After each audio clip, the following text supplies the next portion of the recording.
Ladies and gentlemen, welcome back to the True Life Podcast. I hope your day is going absolutely amazing. Hope the birds are singing. Hope the sun is shining and the wind is at your back. I was recently listening to that song, When Lightning Crashes. You guys remember that song? Lightning crashes and an old woman dies. And I couldn't help but think about how much of a metaphor that is for the world that we live in today. Right? Lightning crashes and an old woman dies. Lightning crashes and a newborn cries. It makes me think of this whole turmoil that we're going through as a world. It makes me begin to see what we're living through is the death of old ideas. And I titled this one, Eight Old Gods That Are Dying Before Our Eyes. I think we're seeing so many ideas that no longer serve us, and it looks like chaos. And it is chaos. Because the institutions, be them economic or educational or even family structures, those old ideas that served us for so long are dying.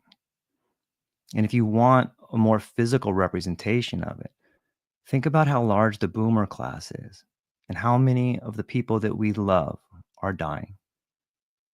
Think about how many people in power are over 70. Like all their ideas are dying. And they are desperately trying to cling to those ideas in hopes that it'll serve our community. But they're not dying, but they won't. It's impossible. It's a new time we're living in. And so, with that being said, I want to cover 8 of these ideas that I see dying in hopes that the people listening to this or maybe watching this video can just take some time to think about them and maybe adapt to them. Because the old ideas that are dying in the world, they're dying in your life too, and you have to adjust. You have to find a way to sort of wrap your hands around the new version of yourself because you can either cry and pound the pavement and be upset that all these institutions are dying, or you can find a way to become the best version of yourself. So, with that being said, let me dig into them. I'm going to give you the old ideas and then the new ideas, and then I'm going to get to some questions at the end. Okay, the first old idea that's dying, it's the myth of infinite growth. The old idea is that the belief that more is always better, expansion as the sacred path, growth at all costs, consumption without pause, the illusion that linear progress is life itself. If you're an Xer like me, you grew up with this idea that you can grow forever. We can continually grow.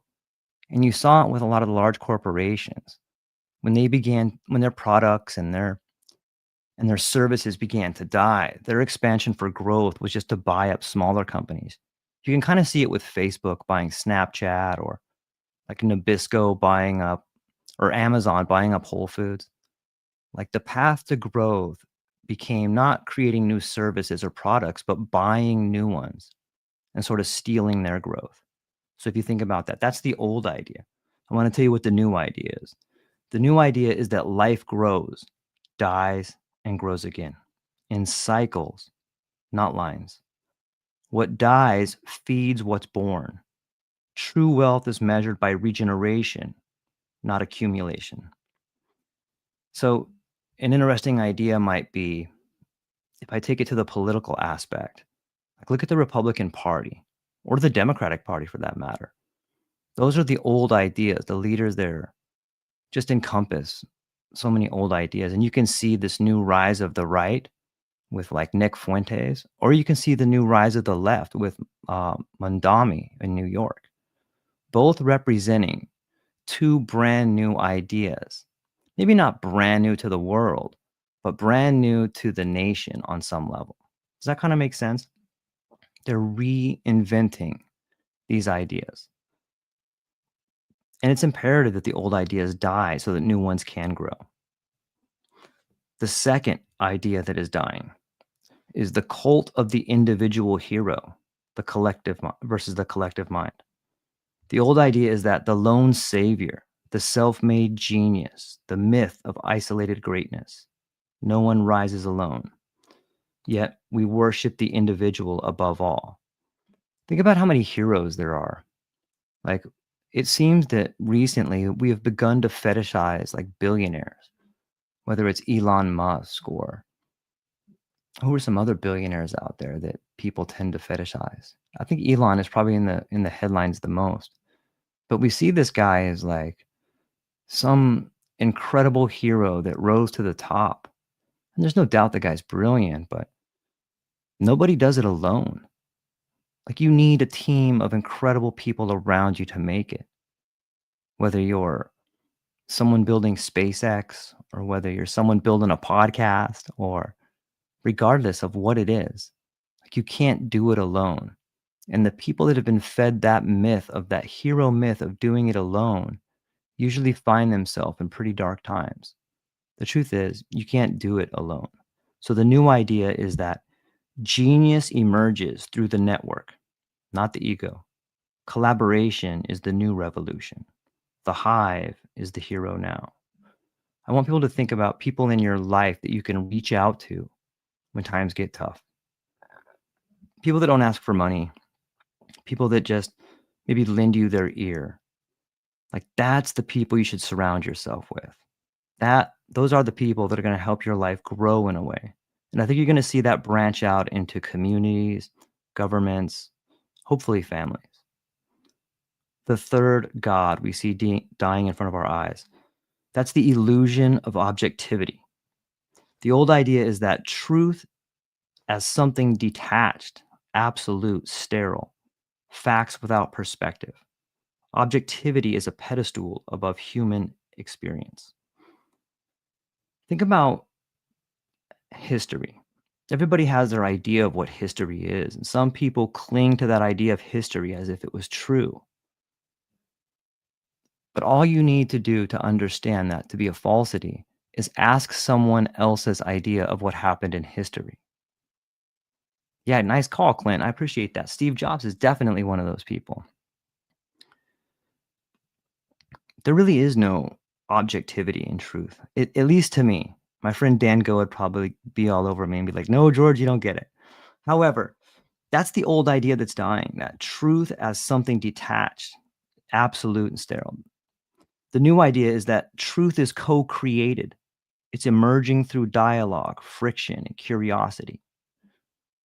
Think about the way in which you sit together with your friends and you tell stories about not only the past, but the experience you're having right now. At that point in time, truth is being made. You're co-creating it. And in co-creating those stories, you build a foundation to build a better future. It's that coming together, sometimes through dialogue, sometimes through friction, but always through curiosity.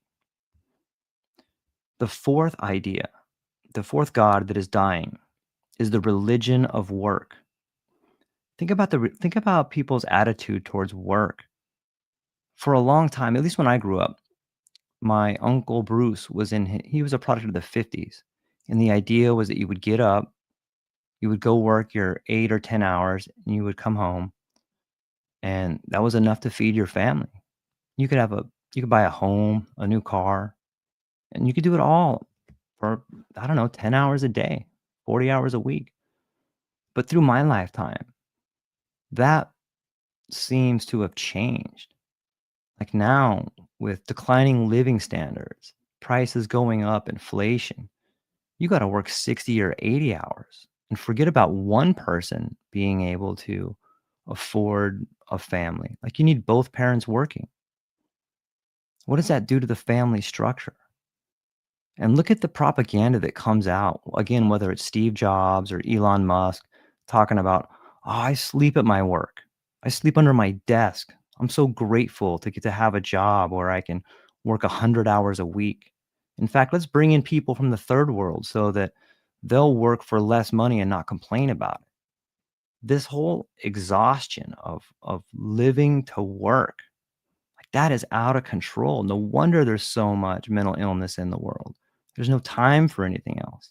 And all the propaganda that comes out speaks to this idea as if it's a good thing. Where's the room for creativity in that model? So the new idea is that work infused with awareness becomes art. Presence is the new devotion. I want to just pause here for a minute. A lot of people are finding themselves maybe being laid off. When you look at like UPS laid off tons of people, tech is laying off tons of people. The time is coming for you as an individual to change. And if you don't change, then I think your future is bleak. And even though it's a difficult time right now, it's never been better than to find something you love and start working towards that. Whatever it is. Maybe you like painting, or maybe you like driving, or maybe you like teaching. Whatever it is that you're passionate about, now is the time to become that version of yourself. Otherwise, it's a slow death. It's a walk down the green mile. So I want to invite people, if you find yourself in a position where you're sort of feel the weight of despair on your shoulders, that means it's time to change. And I say congratulations to you. That's the new idea. The fifth one, the fifth old idea that is dying is that centralized power, thrones built on obedience, governments, corporations, media hierarchies, authority as control. We've lived under that myth for way too long. For way too long. Jesse, shout out to you. I love you. You are a huge example of someone that's following their heart. I appreciate that. Jesse says the biggest lie we've been sold, and it breaks people's hearts when they are dying and realize it. I hope we are loving towards realizing it when we are living.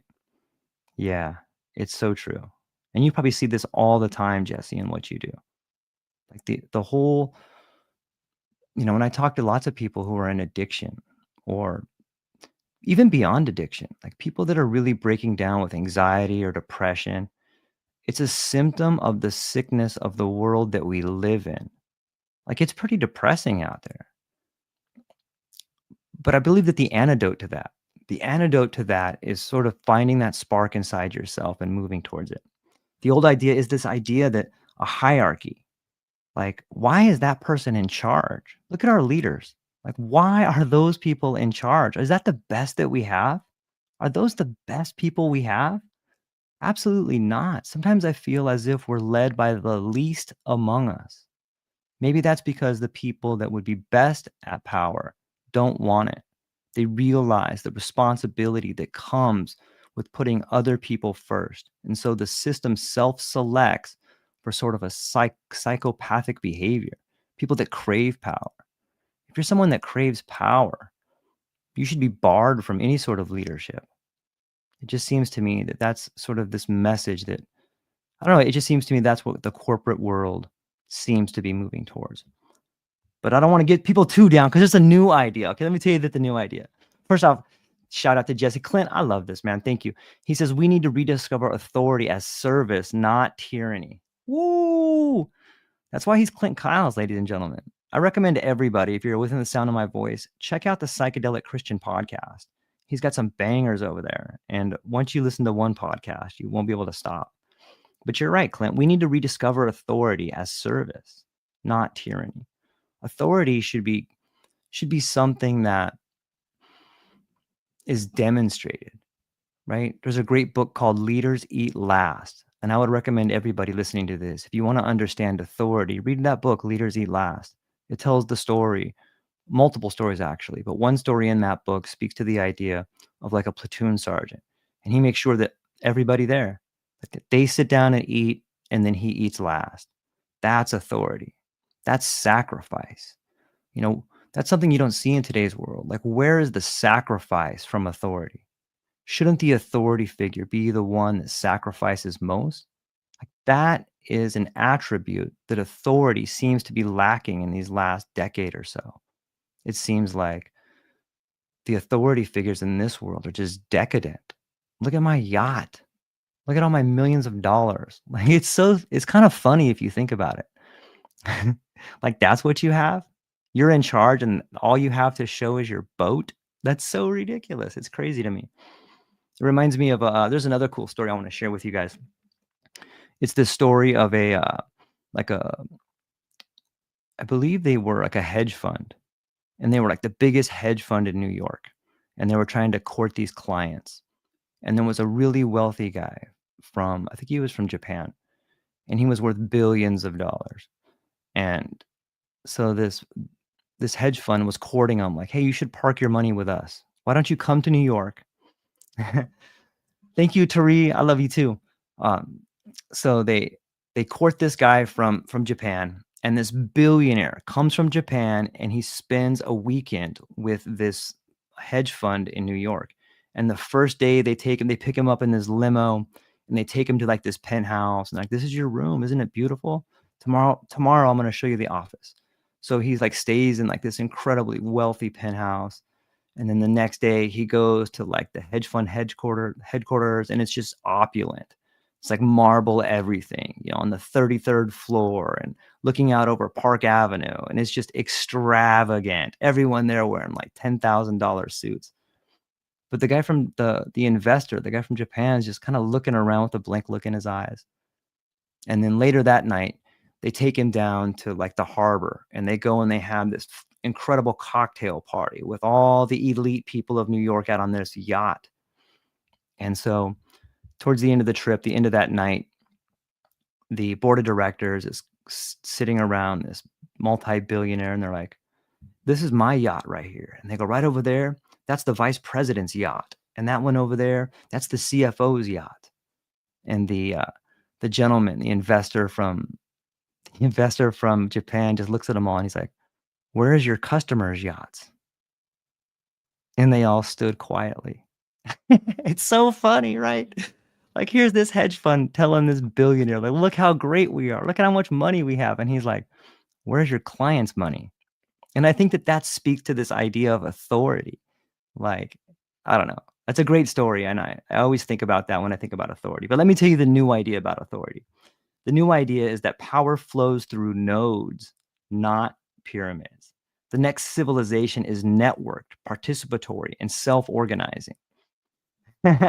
You know how we do it, Hannah. Like, it's such a Hannah says, $10,000 suits, dickheads. Without a doubt. This is why I love everybody in this community out here. That's so true. That's so true.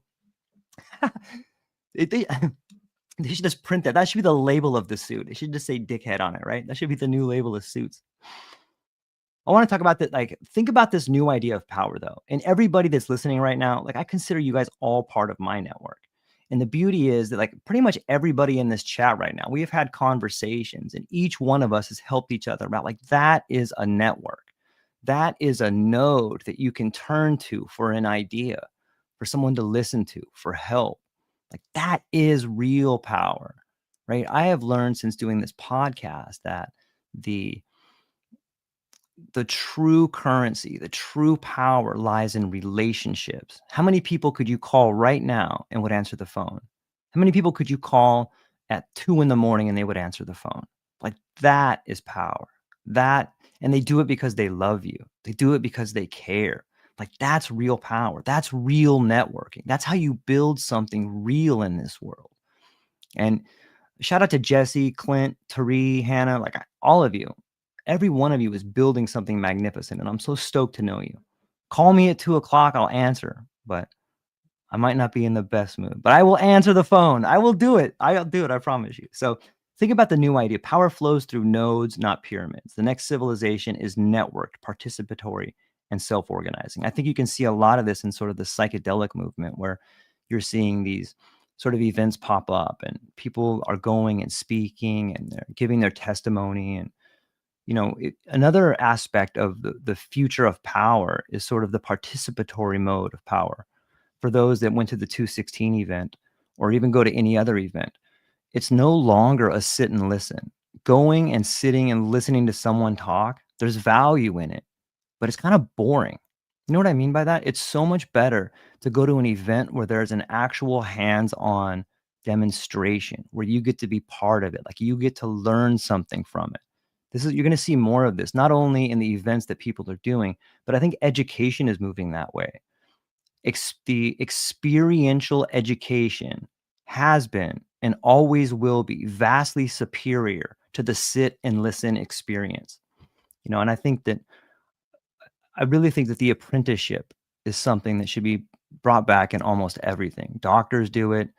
Those of us who spend time in the psychedelic movement realize that the best, most powerful people are the people that have not only been through the experience, but have found someone to apprentice with, that are hands on, that are teaching while they're learning. Like that is a vastly superior form of education than anybody who has a degree from someone who just sat and listened.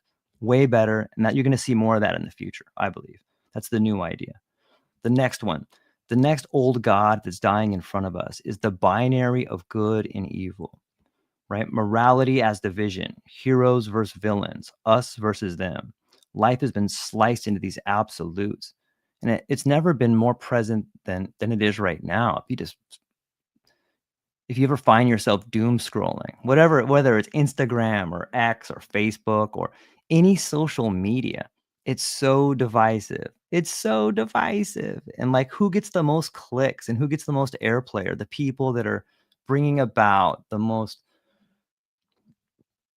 I don't know, rage bait.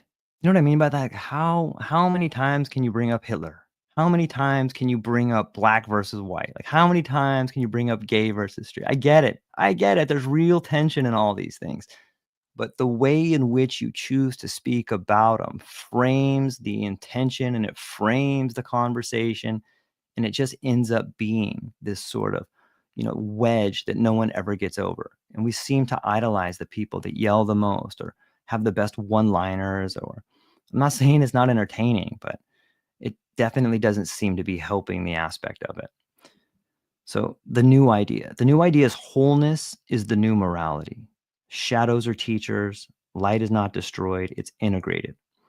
Think about, for those listening right now, there's an incredible, this person hasn't published their paper yet, but Dr. Susie Ross, she and I have been talking pretty extensively about this idea of integration.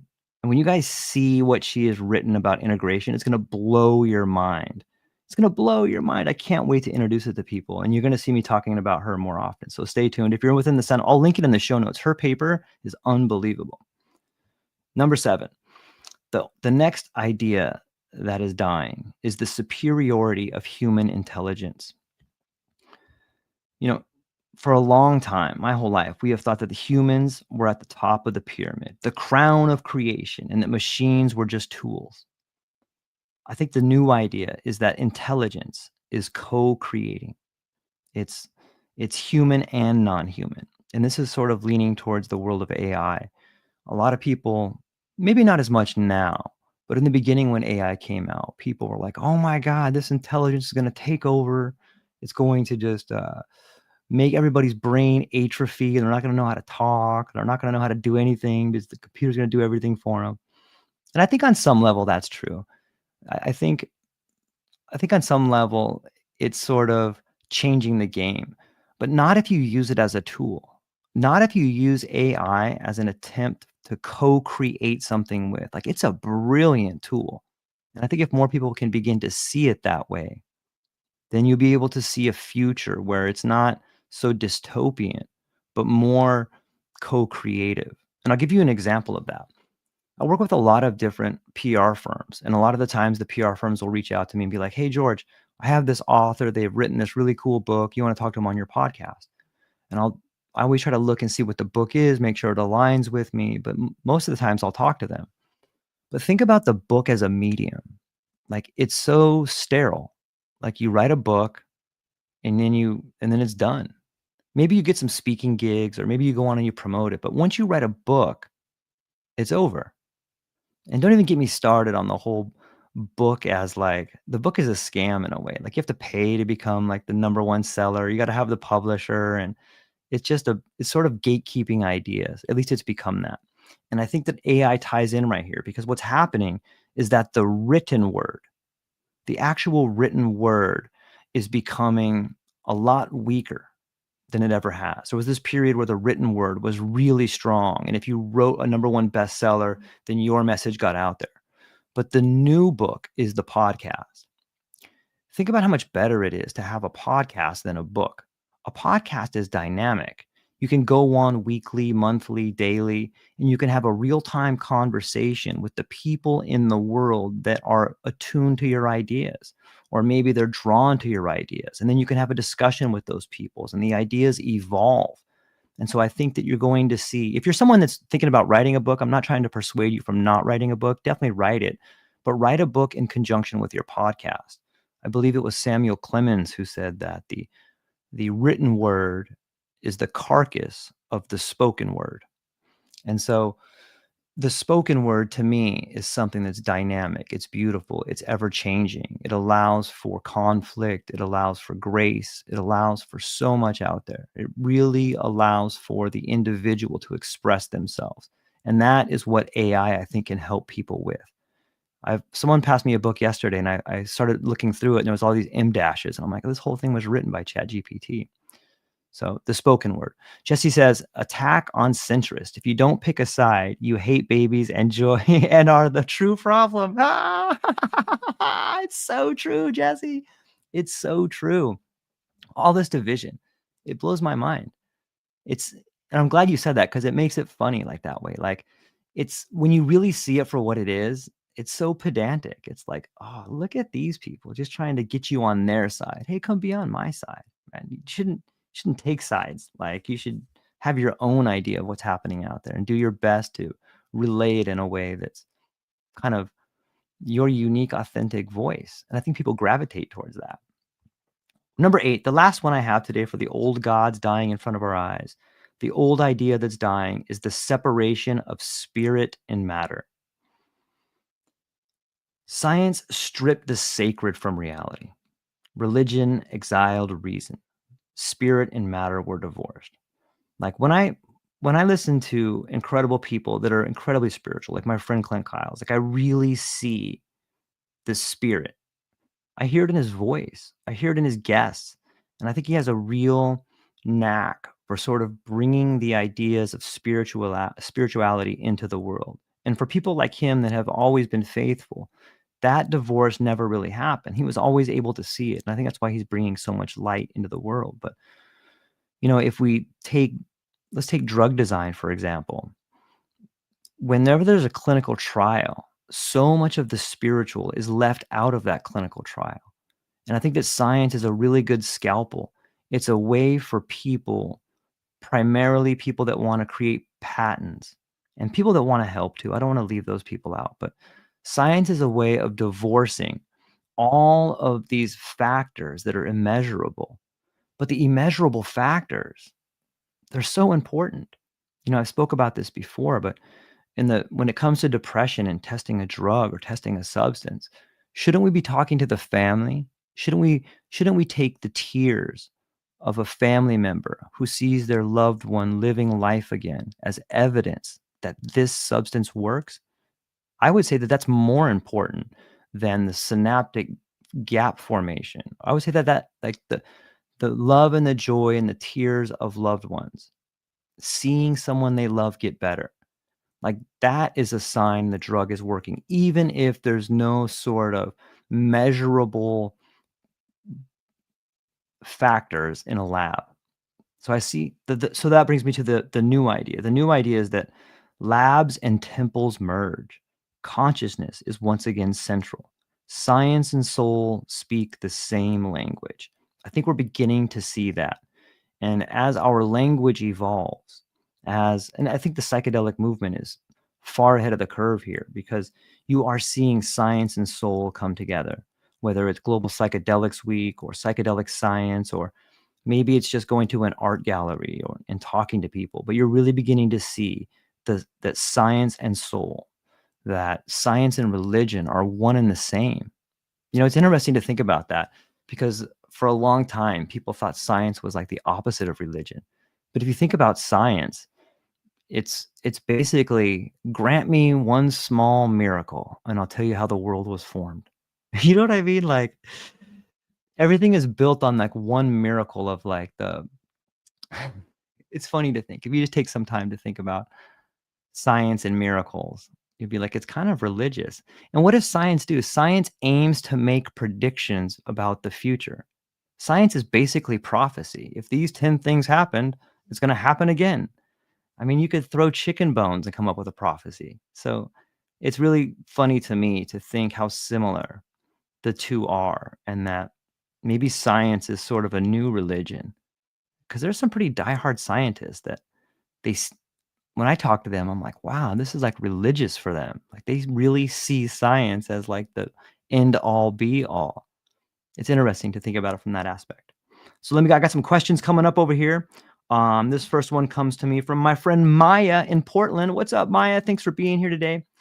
She says, George, what's actually dying, the system or the human spirit? First off, Maya, that is a brilliant question, and I can only give you my opinion of it. But I would say both. I would say that the system is dying and the human spirit is emerging. And all you need to do is look around. Man, you're in Portland, Maya. All I got to do is look around in Portland. Tell me that system isn't dying. Like it's dying in my neighborhood.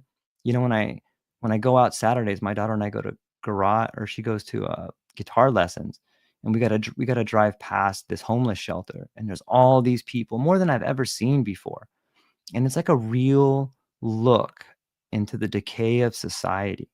Like the system is dying. It can't take care of all the people. It can't, not only can it not take care of them, but it almost, if you look at homelessness is it's an industry now. It's a real industry. There's all these grants people get to help homeless people. But if you think about that, what would happen if the companies that were trying to help out homeless people helped out all the homeless people? There would be no customers left for them. So actually had a long talk with this guy when I was in Hawaii, and he had this idea to build homeless shelters, and he was, not that he was pitching it to me, but he was telling me about how he was getting investors.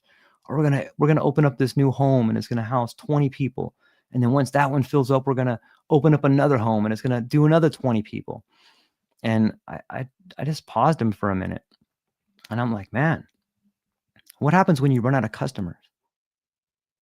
And he paused, and he's like, well, that would be a good thing. I'm like, that would be a great thing. But do you think you pitching this idea to an investor, do you think they're going to think it's a good idea? Probably not. They're probably not going to give you any money for it because you're building a system that ends. And it's sort of like the whole medical industry. It's all the money's in the patch. It's never in the cure. Maya, I hope that part of the system dies. And I think it speaks to the evolution of the human spirit. Like we're seeing that system. We're raging against that system. We are quietly working in the fields to make sure that we take care of the human condition so that we no longer have to live in that system. So I hope that answered your question, Maya. Thanks for being here. Raphael coming in from Austin. What's up, Raphael? How's Austin treating you, my friend? He says, is technology helping us evolve or just accelerating collapse? Man, again, this is I don't know if I'm really qualified to answer this question, but I would say that technology is helping us evolve. Um, I really believe when I talk to some people that are working with AI, and I've spoken to quite a few of them recently. I had some people come up from San Francisco and talk to me about large language models. And I think large language models and AI itself is a reflection of us. And so I guess the question is, are we going to see ourselves for what we're doing and change, or are we going to see it as like a boogeyman? But I believe technology is the first time we're getting to see ourselves in a collective third person view. Like we're really getting a good idea of what we're doing, what works and what doesn't work. Does that kind of make sense?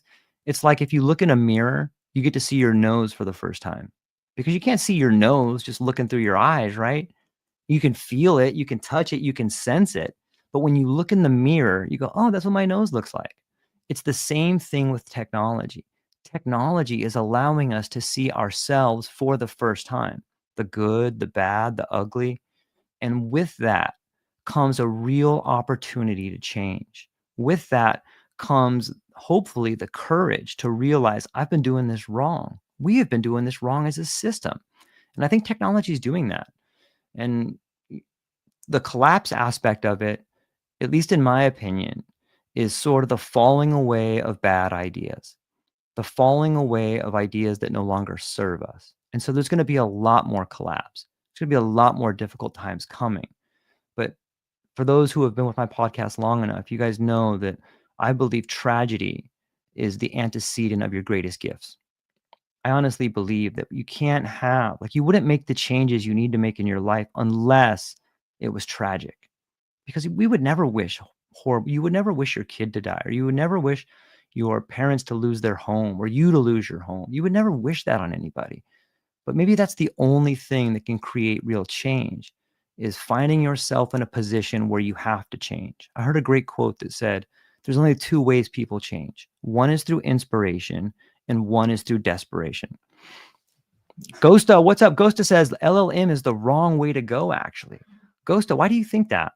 Like, I can understand the aspect that maybe LLMs are making people weaker. It's definitely making the written word, like, it's making the written word just look like one giant chat GPT. Like, everybody just writes in chat GPT and everybody writes in Grok. And then you can totally, I think that a skilled eye knows when something's written. Resumes are all written in chat GPT. Everything's written in chat GPT, but it doesn't make it less beautiful. Like, if you read some of the stuff that's written, it's pretty clear. There's usually some pretty cool analogies in there. So on some level, I think that those large language models are maybe teaching us how to communicate more effectively. Maybe I'm looking through some rose-colored glasses, Ghosta, but let me know what you think. So yeah, Raphael from Austin, I think technology is helping us evolve.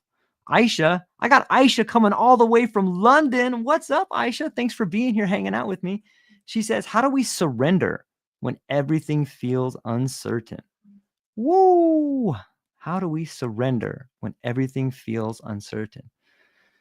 Well, Aisha, my answer would be, what else are you going to do? What else are you going to do when everything feels uncertain? Maybe that's the point of uncertainty, is to surrender.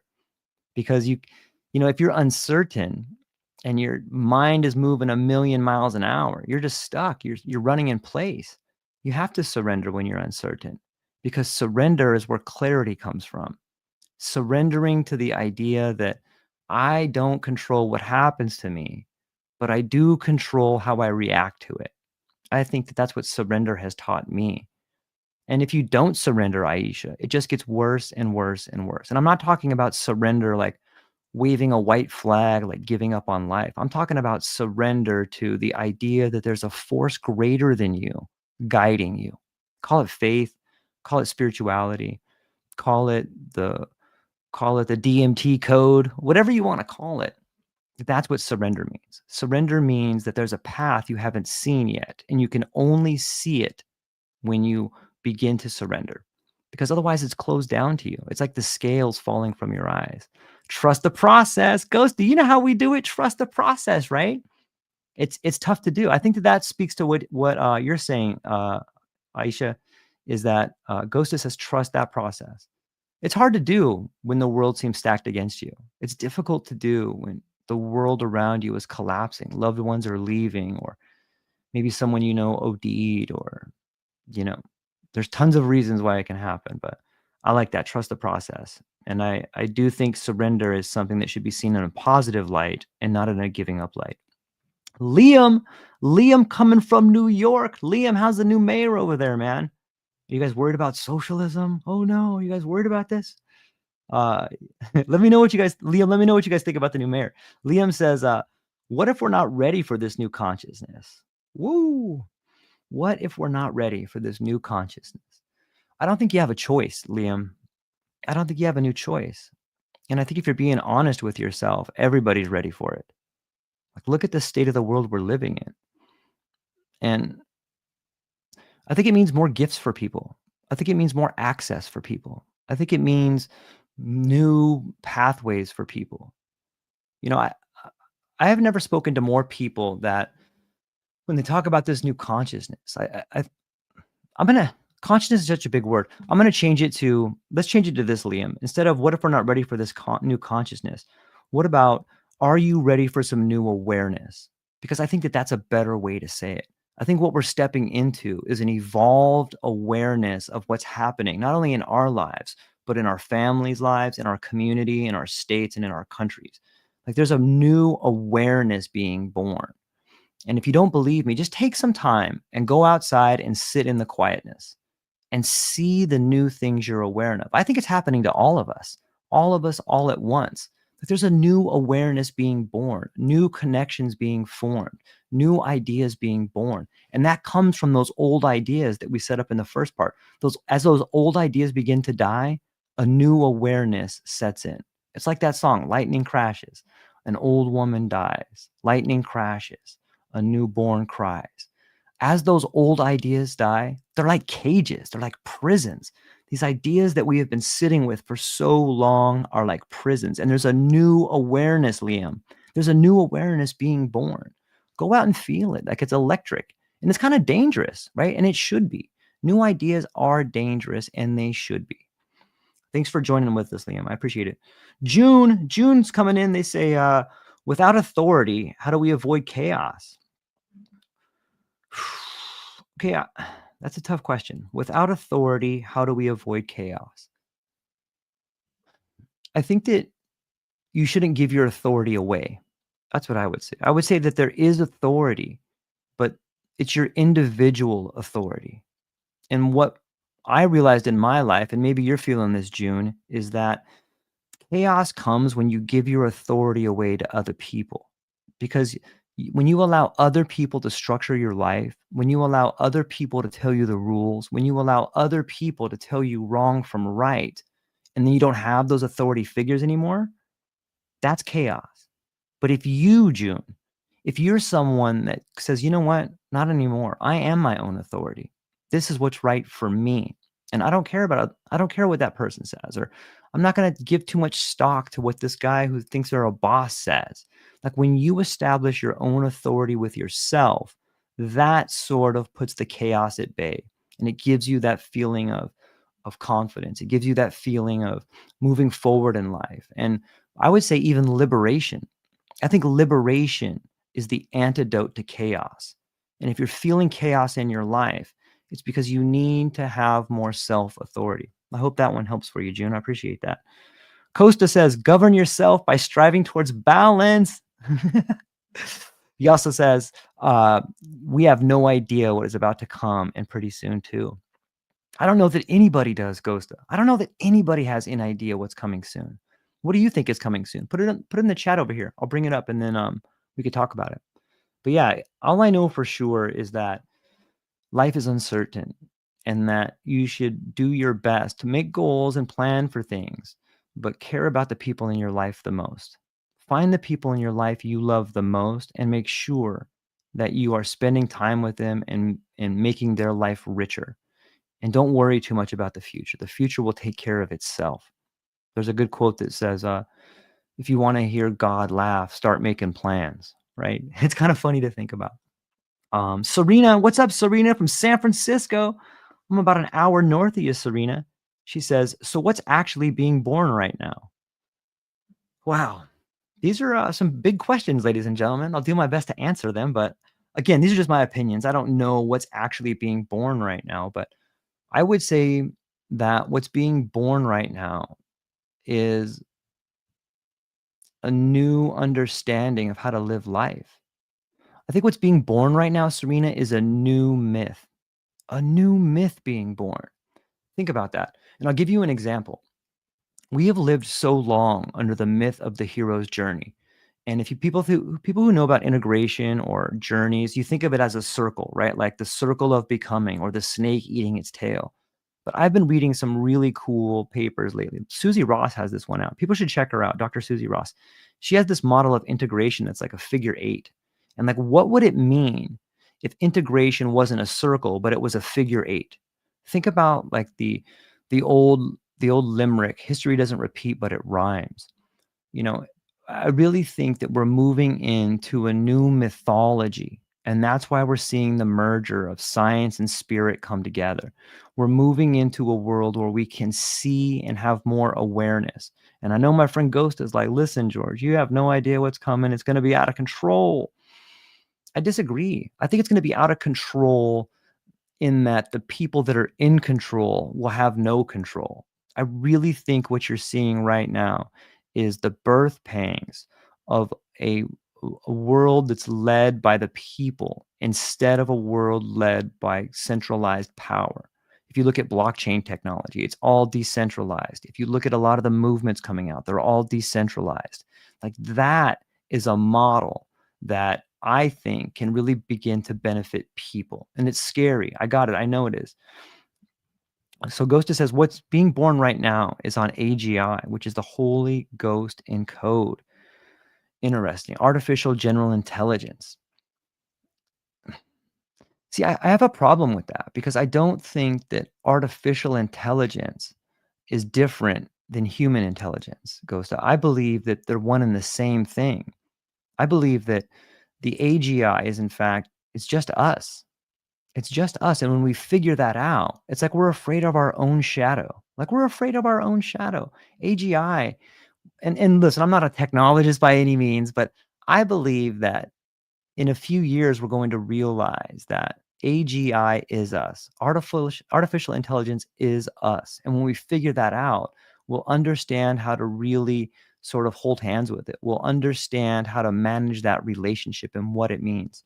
Do we have the maturity to do it? I think so. I think so. And I think it's going to take a lot of these old ideas dying. I think a lot of the people in positions of authority see AGI as a tool to control, but there's no way to control that. There's no way to control it. The the rapid learning that's happening by the younger generation is monumental. It's monumental. The resources at your fingertips right now are monumental. With all these LLMs and all this technology, you as an individual have the same capabilities and the same relationship with technology that a multinational corporation had 10 years ago, maybe 5 years ago. Think about how powerful each individual truly is. Malik coming from Detroit. What's up, Malik? He says, what role do artists and thinkers play in this rebirth? Man, I love this question, Malik. First off, shout out to Detroit. Thanks for being here.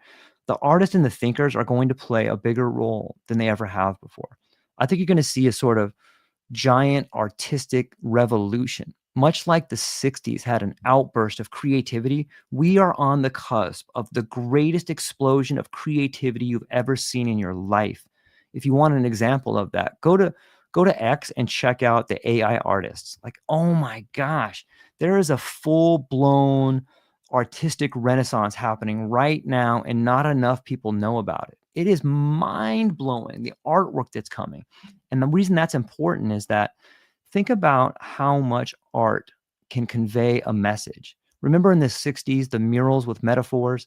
Like we are on the cusp of digital murals with powerful metaphors that are just going to explode consciousness on my level.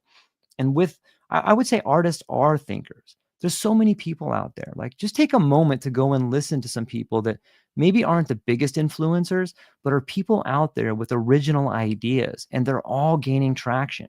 Whether it's an influencer with 5 people or 10 people, there are some of the most intelligent people in the world giving birth to their ideas and building a following right now that have the potential to sweep over nations, to change governments, to change the way we do education. It's coming, Malik. Malik, you're probably part of this, man. If you're asking the question, Malik, what role do artists and thinkers play in this? I got to think that you're both of those people. So send me some, Malik, if you're out there, send me some of the stuff you're working on, man. I would love to see it. Next up, Zoe coming from Vancouver. She says, do you really think we'll survive this transition? Zoe. Of course we'll survive this transition. It's going to be not without pain, not without suffering. You know, it's a literal rebirth happening right now. This transition is a birth happening right now. And I don't know if people listening to me have ever seen a childbirth, but it is incredible. It's a miracle. It is an incredible miracle, but it is not without pain. It is not without blood. It is not without the fear of dying. You know, it's a lot. Children die, mothers die. It happens all the time. But I believe we are breaching right now. I believe the new world is emerging in ways that they're all around us. If you can just take a few minutes to see the beauty blooming instead of the chaos, you will agree with me. It may take a little bit of work to go out there and watch it and see it, but Zoe, not only will we survive this transition, but we're going to move into a world where the opportunities for you as an individual will be greater than they ever have been. But you can't get caught up in all of the doom scrolling. You can't get caught up in the act of consuming. I think that the path going forward for everybody is creating over consuming. And if you give more of your time to creation, all your consuming habits will change. Think about that. You ever find yourself doom scrolling or checking something out? Like, you're consuming these ideas that are being thrust into your mind. Like, that is the enemy. I'm not saying you can't enjoy some good content out there, but do your best to engage with content that is uplifting or that is maybe pushing you to think something different, because the act of creation is going to take over the act of consuming. And there's going to be two kinds of people. There's going to be people that consume everything and people that create things. If you're within the sound of my voice, I believe that you are a creator, and everybody has that spark of creation in there. Ghosta says, I do not believe that. I proved it, and I also have written it. Ghosta, send me some of your writings. I would love to read them and have a conversation with you. He says, it is funny to me listening to you. I mean, I know what is coming. Yes, you will survive it, but it will kill your ego. But Ghosta, isn't that part of the problem? Like, if you look at how egoistic our world has been for so long, that's part of the problem. And I don't know so much that it's going to kill the ego as it is going to evolve the ego. I wish people would stop saying ego death. Like, your ego is not dying. Your ego is evolving from a childlike state to a more adolescent state. And that's where the new sense of awareness is coming from. It's not that your ego's dying, it's that it's evolving.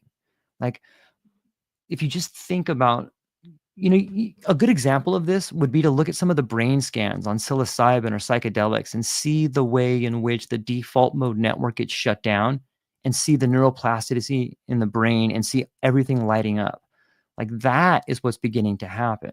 It's not so much that the ego's dying, it's that it's evolving, and it looks like death. Like, the ego, part of us doesn't want to lose all these old ideas because they're so dear to us. When we think of old ideas, we think of people we love, we think of institutions that helped us, but those ideas are no longer serving us.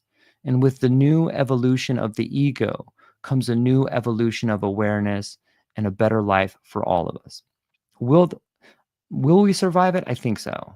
I think so. I don't forecast giant mass casualties. Or remember that, do you guys remember that Deagle report that came out? There's this Deagle report that came out that said that the world population in 2025 or 2026 was going to be cut into like a third. But people have been holding those signs forever. The end is nigh. The world is about to die. They've been saying that forever. What are the chances we're actually here when that happens?